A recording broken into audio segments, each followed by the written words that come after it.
critics said, a preposterous idea. An outrage against South Dakota's Black Hills.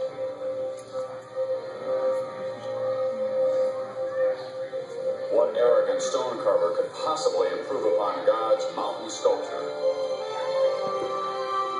But as the faces of the great men sprang lifelike from the mountain, Rushmore simply overwhelmed its critics and dazzled the world, just as the Republican ideals it honored had inspired and dazzled mankind in 1776.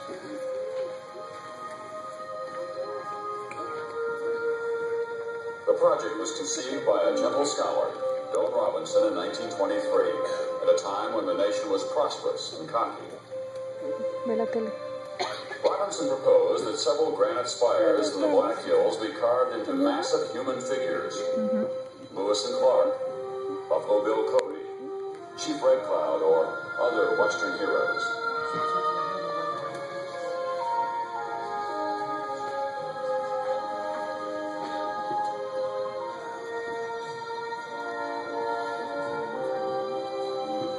To the sculptor he called upon for help, Gutzon Borglum, this idea seemed as bold and brilliant and as fragile as a rainbow in the western sky. The son of Danish immigrants, Borglum was a man who dreamed big and talked big, a man ideally suited to the times and to the carving of mountains. American art ought to be monumental, he said, in keeping with American life, and Rushmore ought to be colossal, in keeping with American achievements. Borglum found the needles impressive, but too weathered for sculpting. Mount Rushmore, however, seemed perfect. Stone with a finer grain and texture, a mountain big enough for Borglum's imagination.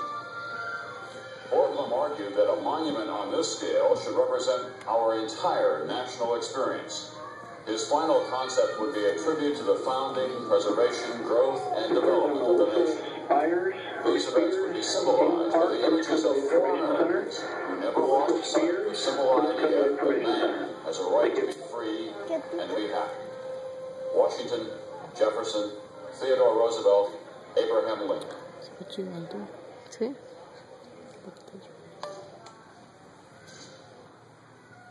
Jefferson had articulated the central idea of the American democracy.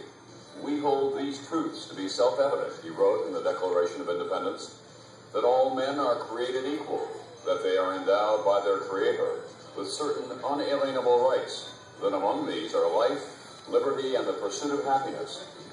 More than 20 years later, when Jefferson became president, the red-haired Virginian also proved to be a great nation builder. His purchase of the Louisiana Territory in 1803 opened the way to America's westward expansion.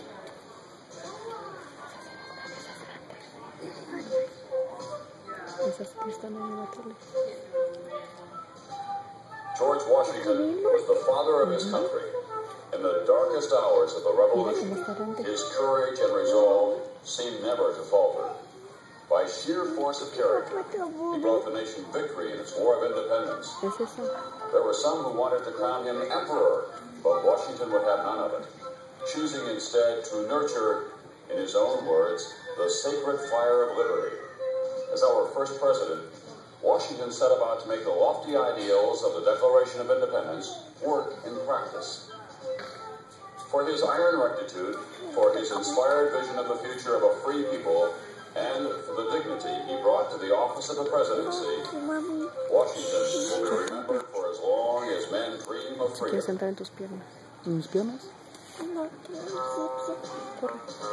The great emancipator, Abraham Lincoln, guided the destiny of the nation during its greatest trial, the war between the states. Let us have faith, he said, that right makes might, and in that faith, let us to the end dare to do our duty as we understand it. Lincoln was the prophet of America's permanence and of liberty, tolerance, and social justice for all our people.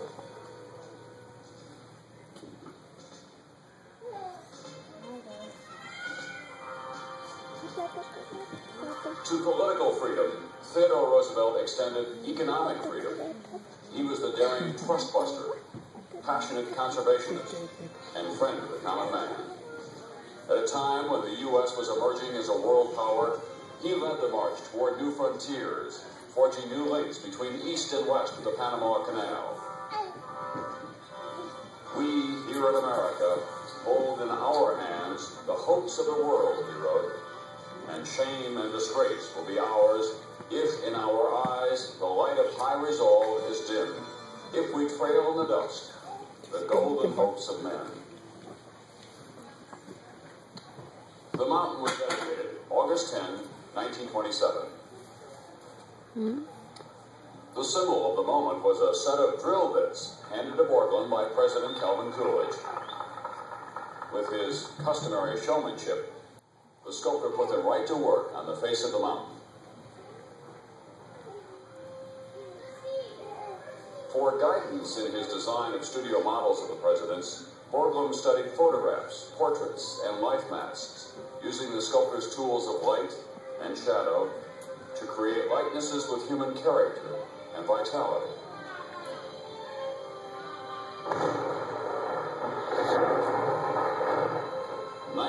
Of the monument was carved with dynamite. The surface stone was cracked and soft. Nearly half a million tons of rock were removed to reach granite solid enough for sculpting. ¿Para qué quedaba todo eso? Las piedritas.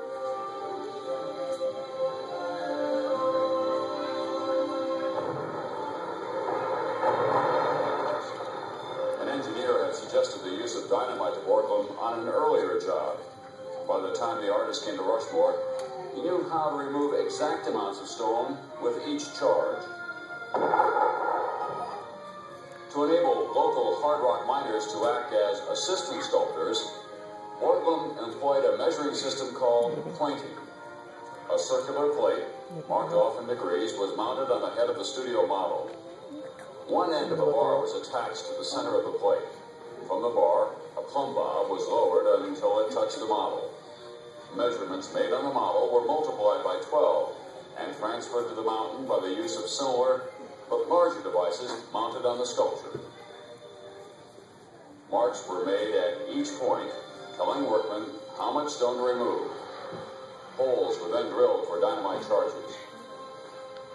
The pointer was the most important worker on the mountain after the sculptor himself. In addition to pointers, the construction crew included powdermen, winchmen, blacksmiths, pole boys, and as many drillers as the budget would allow at a given moment.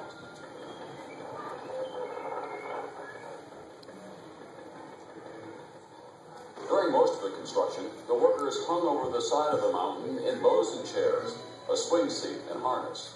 With their jackhammers and other equipment, the men were raised and lowered by cables attached to winches.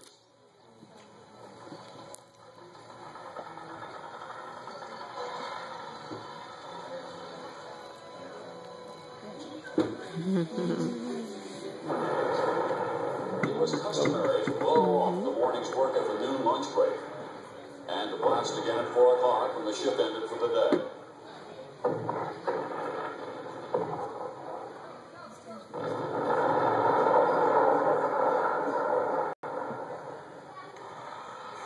The drillers became so skilled they could block out a nose to within a few inches of a finished surface, shape the lips, and grade the contours of the neck, cheeks, and brows.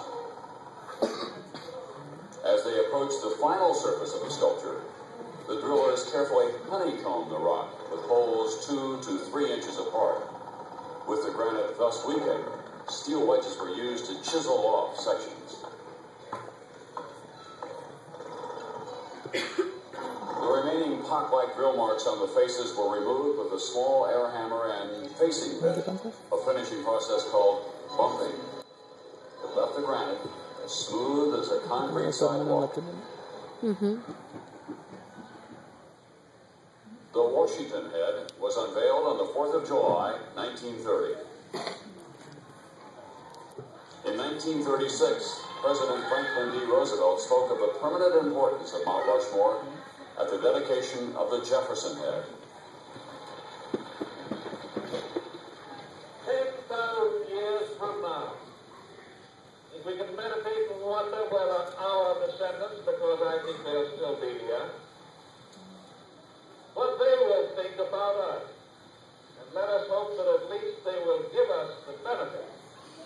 not the dozen.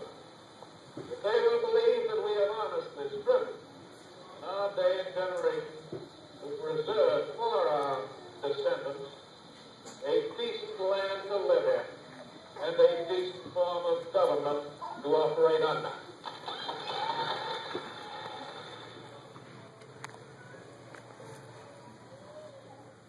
In 1941, as a final dedication was being planned, Gutzon Borglum died, leaving his son Lincoln to close down the work. When he first arrived in the Black Hills, Borglum was 57. Until his death, 17 years later, Rushmore had been the focus of his life, his all but impossible dream.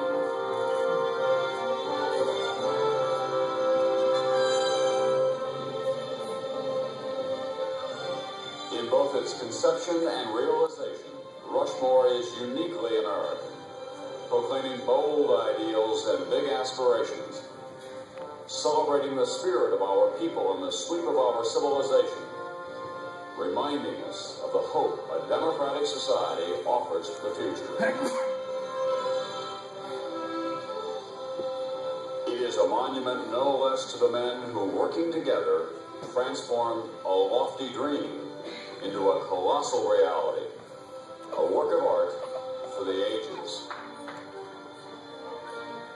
A monument's dimensions shall be determined by the importance to civilization of the events commemorated, Borglum had said when he began.